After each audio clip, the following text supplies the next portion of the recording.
अब बात करते हैं जयपुर की, जहां पर एक बार फिर से हड़ताल से लोग हलकान हैं। अस्पतालों में मरीजों की भरमार है, एक तरफ लोगों पर बदलते मौसम की मार है, तो कभी बूंदाबांदी, कभी ठंडी हवा, कभी तेज धूप से गर्मी का एहसास है, जिससे लोगों की तबीयत नासाज है। लेकिन इस नासाज तबीयत को और बिगाड़ रहे हैं रेजिडेंट डॉक्टर्स। जी हाँ, एक बार फिर से इन डॉक्टर्स ने हड़ताल शुरू कर दी है। कल शुरू हुई ये हड़ताल सिक्योरिटी स्ट्राइक से डॉक्टर्स की पॉलिटिक्स तक पहुंच गई है, और ये कहा जाए तो गलत नहीं होगा, क्योंकि इसमें आम लोग पिस रहे हैं। सिक्योरिटी को लेकर रेजिडेंट डॉक्टर्स की ज्यादातर मांगे मान ली गई हैं। अब तकरीबन 4 दौर की वार्ता भी हो चुकी है, लेकिन कोई बात नहीं बन पाई, एक मुद्दे पर आइस ब्रेक नहीं हो पाई। और ये कोई पहली दफा नहीं है जब इस तरह से हड़ताल कर रहे हो रेजिडेंट डॉक्टर्स या फिर चिकित्सा विभाग की तरफ से हड़ताल की गई है। लेकिन सवाल ये है कि करनी किसकी और भरनी किसकी? जो बेकसूर लोग हैं, बेगुनाह लोग हैं, आप उनको सजा क्यों दे रहे हैं? आप कोई और रास्ता क्यों अख्तियार नहीं कर रहे हैं? जवाब तो देना पड़ेगा।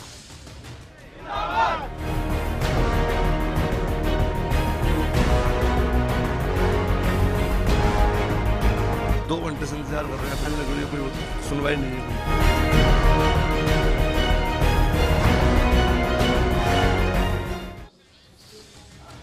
और हमारे साथ कुछ खास मेहमान जुड़ गए। अशोक यादव जी, बीजेपी नेता है, उमर दराज जी, कांग्रेस नेता, पूनम चंद भंडारी जी, आप नेता, विजय गोयल जी, सामाजिक कार्यकर्ता, डॉक्टर राकेश जी, जो कि प्रतिनिधि हैं जाट के। सबसे पहले डॉक्टर राकेश, आपसे ये सवाल, सर ये कौन सा प्रदर्शन है, ये कैसे स्ट्राइक है कि आप अपनी सिक्योरिटी के लिए और लोगों की जिंदगी खतरे में डाल रहे हैं?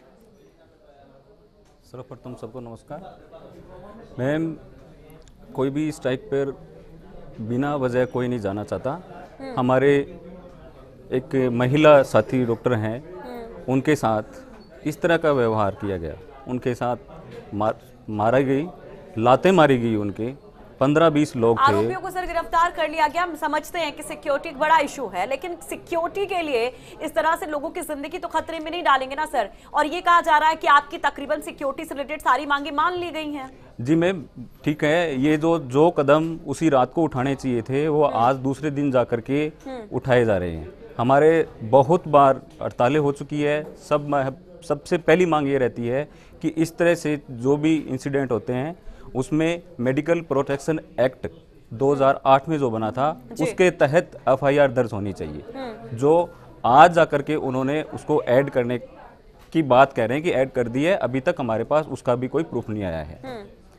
तो क्यों आज तक 2008 में बना था, 10 साल हो गए, उस एक्ट के तहत आज तक किसी भी व्यक्ति को कोई सजा नहीं हुई है। अगर उसके तहत सजा होती लोगों को, तो एक नज़ीर पेश होती, इस तरह के वारदातों पर लगाम लगता। अभी कैसे कर लेंगे? आप क्या करवाना चाहते हैं? दोनों आरोपी गिरफ्तार तो हो गए हैं, अधीक्षक को हटाने की मांग है, क्या इस मांग की वजह से आप लोगों के साथ खेलते रहेंगे? अधीक्षक के इसके पीछे क्या कुछ ये ना कहें कि कुछ पॉलिटिक्स की बू भी आ रही है? डॉक्टर्स की पॉलिटिक्स में आम जनता पिस रही है। जी मैम, ये कयास लगाए जा रहे हैं, पर ऐसा कुछ नहीं है। ये काउंटिया हॉस्पिटल में पिछले 3 महीने से ये तीसरी वारदात है।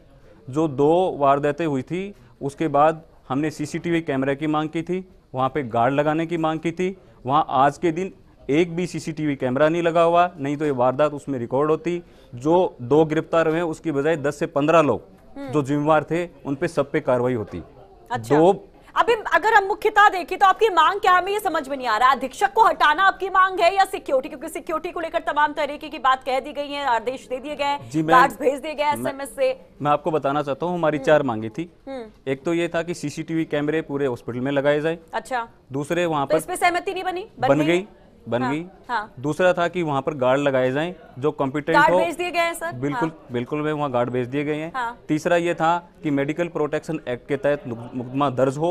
जो आज हमें एसीपी साहब के द्वारा बताया गया है, अभी की हमने दर्ज कर लिया है और हम आपको भेज देंगे। अभी तक उसकी हमारे पास कोई कॉपी आई नहीं है। वो तो पुलिस की कार्रवाई हो जाएगी सर, ठीक है, आगे। चौथी जो डिमांड है वो ये थी कि जो पिछली वारदात के बाद और अधीक्षक साहब को कहने के बावजूद भी जो उन्होंने सिक्योरिटी लैब से बरते हैं, उनके ऊपर कार्रवाई होनी चाहिए।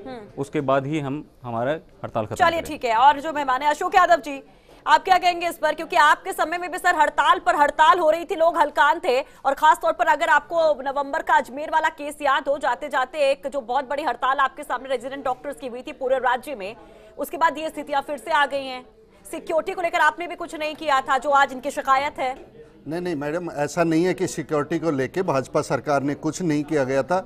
मैं डॉक्टर साहब की वह जो मांगे हैं उनसे पूर्ण रूप से सहमत हूं, और क्योंकि मैं खुद भी एक डॉक्टर हूं और मैं डॉक्टर की लाइफ को जानता हूं कि वो किस तरह से वर्क करते हैं, और स्पेशली रेजिडेंट डॉक्टर जो 24 घंटे वहाँ रह के बड़ी मुश्किल से ये जब रेजिडेंसी कर रहे होते हैं तो 5 से 4 व 6 घंटे सो के और ये लोगों की सेवा करते हैं, और उस सेवा के दौरान जब इनकी खुद की सुरक्षा नहीं हो पाएगी, अच्छा। तो आप उसके अंदर ये तो रेजिडेंट डॉक्टर क्या करेंगे? तो कुछ नहीं किया। नहीं, दूसरी चीज मैं आप मेरी पूरी बात सुनिए। दूसरी बात ये सुनिए, उसमें और ऐसे माहौल में जब आपके हेल्थ मिनिस्टर से ये क्वेश्चन पूछा जाता है कि ये हड़ताल हो रही है, इस तरह का ऐसा हुआ, तो वो कह रहे हैं कि ये तो मामूली बात है। आपकी सरकार की हठधर्मिता देखिए कि वो इस बात को मामूली बात ले रहे हैं। जहाँ बदलता मौसम आ रहा है, बदलते मौसम के अंदर बीमारियां फैल रही है, स्वाइन फ्लू फैल रहा है और बीमारियां इतनी ज्यादा बढ़ रही है, और ऐसे में आपके स्वास्थ्य मंत्री कह रहे हैं कि उनको कोई जब कोर्ट तक को दखल देना पड़ा था सर 2017 के एंड में, जो हड़ताल थी, मैं क्या कहूंगा, सरकार की निर्दयता है ये। क्योंकि सरकार को समय रहते अगर इसके ऊपर एक्शन लिया जाता तो आज कुछ नहीं होता। आज पिछले 3 महीने से देखिए आप, सबसे ज्यादा स्वाइन फ्लू के केस राजस्थान में आए, और उसमें भी मुख्यमंत्री के गृह जिले के अंदर, जोधपुर के अंदर, वो सिर्फ बैठकों के अंदर बैठे रहते हैं, जोधपुर के अंदर बैठक ले रहे, लेकिन उनका राजस्थान से कहीं कोई लेना देना नहीं है। और सरकार जो है, ये कोई नई बीमारी नहीं है, नई बीमारी नहीं है, लेकिन आपकी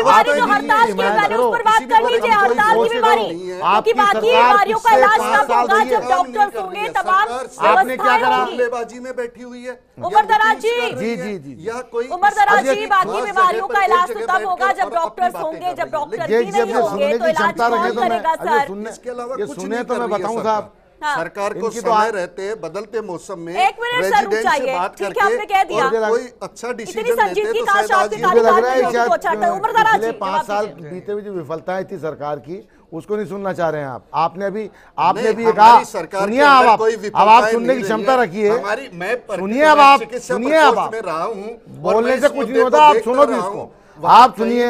आपने ये कहा कि अभी 3 महीने में मुझे बताओ, आप कालीचरण सर्राफ के बयान सुने थे क्या आपने? नहीं, हम तो रोज ही सुने थे क्या आपने कालीचरण सर्राफ के बयान, जिस वक्त वो हेल्थ मिनिस्टर थे और जब हड़ताल हुई थी उस वक्त उनके बयान थे? कितने शर्मनाक बयान थे उनके, कि कोर्ट को दखल देना पड़ा था। शर्म आनी चाहिए जी सरकार को। अभी हमारी सरकार बनी है, और सुनिए अब आप, अरे भाई कोई इस पर बात करेगा कि सरकार का इलाज क्या है, इस पर बात करेंगे आप लोग, या उनके बयान इनके बयान याद दिलाते हैं? एक मिनट बताइए, उसकी बता रहा विजय गोयल जी, यहाँ पर हड़ताल के इलाज की बात कोई नहीं कर रहा कि अगर उनकी मांग वाजिब है तो उनकी मांग पूरी की जाए, और अगर नहीं है तो लोगों को वहां पर चिकित्सा सेवाएं मुहैया। एक मिनट सर रुक जाइए विजय गोयल जी, एक मिनट रुक जाइए। अशोक यादव जी, आपने तो शुरू किया बोलना तो चुप ही नहीं हो रहे सर। एक मिनट रुक जाइए उमरदराज जी, एक मिनट, दोनों को रोकूंगी। नहीं, पुलिस चौकी हमारे सर आप लोग को अपनी जगह खोजनी पड़ेगी सर। बताइए विजय गोयल जी। सर दूसरा बोलिए, टाइम आने हटा मानिए, शांति के रुकिए 2 मिनट रुकिए। बोलमचंद जी, ये नहीं चुप होंगे आप, आपको अपना स्पेस खुद खोजना पड़ेगा, अपना टाइम। आप दोनों से रिक्वेस्ट, अरे भाई साहब बाहर बस खड़ा भी यार, सुनने होने दो लोग यार, कमाल है। अशोक यादव जी, उमरदराज जी प्लीज चुप हो जाइए। फर्स्ट रिएक्शन उनका भी ले लीजिए, उनको भी बुलाइए। एक मिनट, ये राजनीति का मुद्दा नहीं है। एक मिनट सर, प्लीज आप सुनिए ना। अरे भाई साहब छोड़ो, राजनीति मत करो यार, प्लीज बोलो आप तो यार, सुनिए तो सही, ये राजनीति का मुद्दा नहीं है। देखिए महत्वपूर्ण बात ये है, एक तरफ जिसको हम भगवान का स्वरूप मान रहे हैं, एक तरफ वो है जो भगवान के पास आ रहा है, दोनों की सुरक्षा। एक मिनट लिसन मी, हम वो चीज बात सारी ये है, इस पूरे मुद्दे को जिस तरह से राजनीतिकरण किया गया है, बिल्कुल राजनीतिकरण इस पर नहीं होना चाहिए। इस पर बात करेंगे सर, एक छोटा सा ब्रेक लेना पड़ेगा, जल्दी हाजिर होते हैं, इस पर बात करते हैं।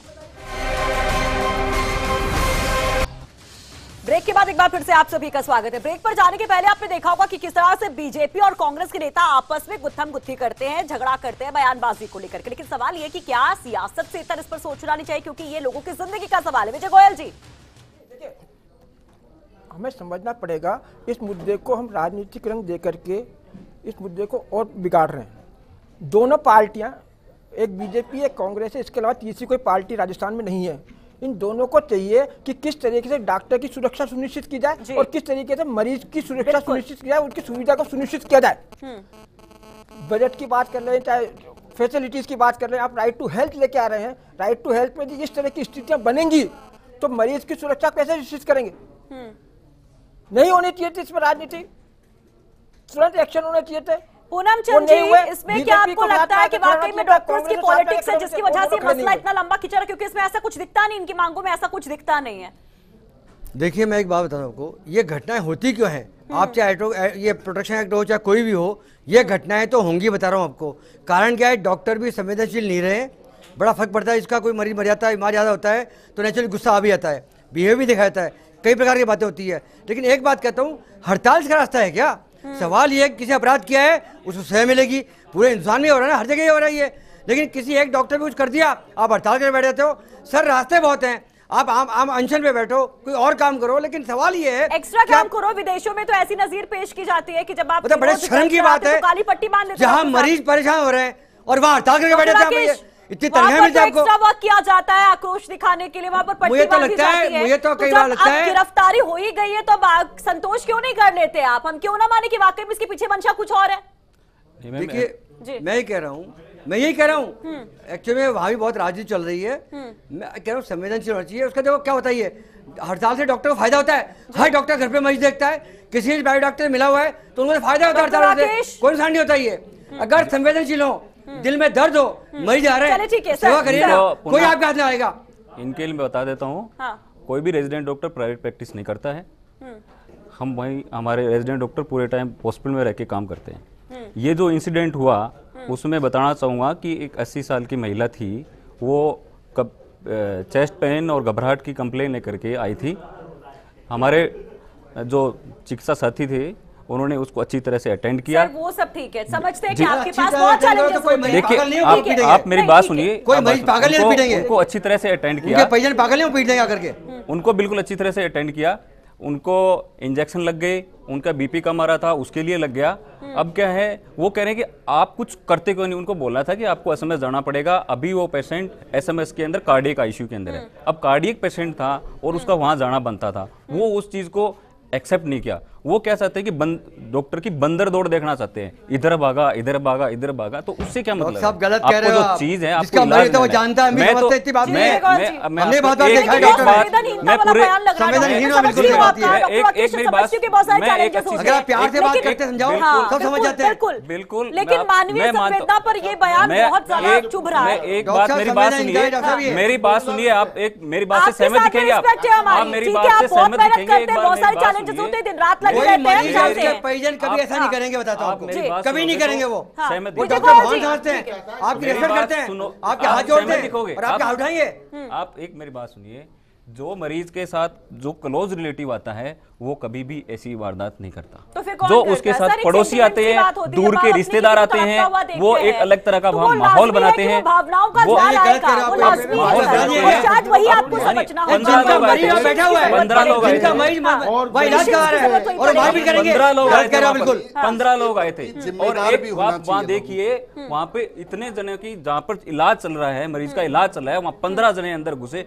उनको उसकी मरीज की जान की फिक्र होनी चाहिए, इस तरह से होल्ला करने के बजाय उनको इतनी चिंता तो होनी चाहिए थी कि अगर अपन हो हल्ला करेंगे तो मरीज की जान चली जाएगी। आपने देखा है, बचना चाहिए। जो बड़े दल के साथी हैं उनसे कहना चाहूंगा, आपकी जो मांग है वो इससे बिल्कुल नहीं, मतलब मैच नहीं कर रही, सॉरी टू से, बट अगर आप कह रहे हैं कि मालूम पड़ रहा है मांग आपकी अलग है। हाँ, नहीं, मैं कुछ कहना चाह रहा हूँ, मैंने मांगा नहीं, मैं कुछ कहना चाह रहा हूँ।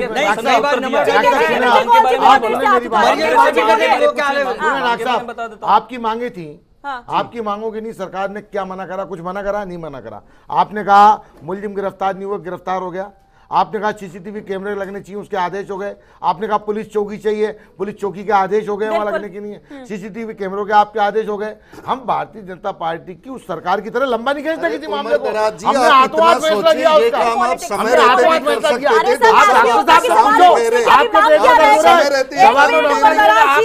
अशोक यादव की घूम के वही आ गए आप, जहाँ से शुरुआत की एंडिंग वही से होगी क्या? आप इस तरह की बातें कर रहे हो। पूछो ना, ये काम अशोक यादव जी, ओमप्रकाश जी, एक सवाल आप दोनों से, जहाँ से ओपनिंग हुई थी शो की वही एंडिंग करेंगे क्या? सरप्लस में लोगों को सियासत करने दीजिए, लोग लड़ते रहेंगे।